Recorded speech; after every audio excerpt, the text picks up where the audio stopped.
На территории крепости среди скал ютится озерцо 10 на 20 метров. Ходит поверье, что в нем ламы, монахи, спрятали сокровища монастыря во время его осады. А еще рассказывают местные жители о загадочной пещере Баугзыс или Баукуус, возможно, тоже созданной руками человека. Сибинские озера имеют каждое по два названия на тюркском и казахском наречии. Кашкирбай, Сасык-Коль, Алка, Куржин-Коль, Ульмеис, Шалкар, Дюйсен, Торт-Караколь, Истыкпа, Канаколь. Котловины озер горным массивом замкнуты с трех сторон и как бы врезаны в гранитные плиты, отделяются друг от друга узкими грядами. Не случайно такое расположение стало поводом еще для одного сказа, будто озера охраняет дракон, зажав их в своей большущей лапе 5 пальцев, 5 озер. Есть и другая духовная версия. Озера расположены ступенеобразно, когда Будда шагал, и водой заполнялся каждый его священный след.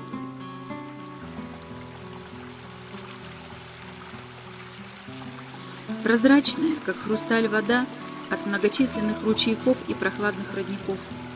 В ее глубинах от 2,5 до 38 метров находит себе жизнь многочисленное рыбное братство: елец, линь, сазан, плотва, щука.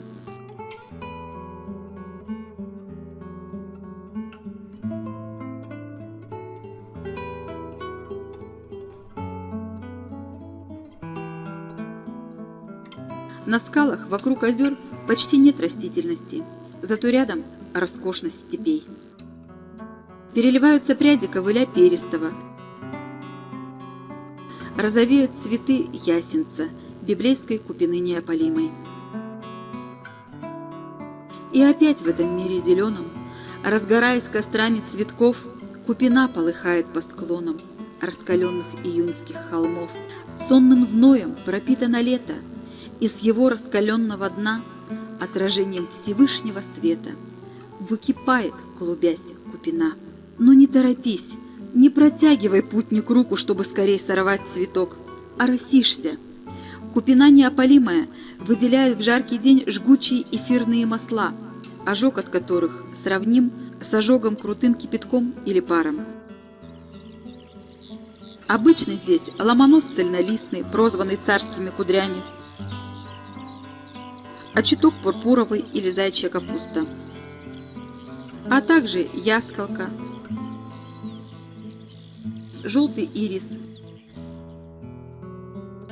и простенький лютик, без которого степь сибинская лишилась бы своей нежности. Есть виды, нуждающиеся в охране, они занесены в Красную книгу Казахстана: пион степной, ревень алтайский и многие другие. Богат животный мир. На лугах близ озер можно встретить парочку журавлей-красавок. В недавнем прошлом, при освоении человеком степных пространств, численность этого вида журавлей значительно сократилась. Так красавка попала на страницы Красной книги. И лишь в последние годы число журавлей в наших степях стало возрастать. Не диво увидеть на Сибинах удодов, а весной в волю наслушаться песен соловьиных. Насекомые то и дело напоминают о себе. Одни из самых заметных представителей – жуки-бронзовки, стрекозы-стрелки, бабочки-голубянки.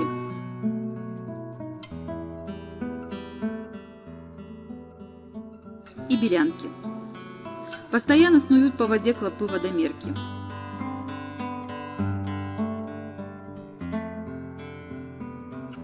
В общем, давно назрело время создать в этом уголке красоты и благодати природный парк. Предполагается площадью 40 тысяч гектаров, с выделением заповедных зон покоя для редких видов растений и животных, для любителей путешествий, туристических троп и организованных мест отдыха.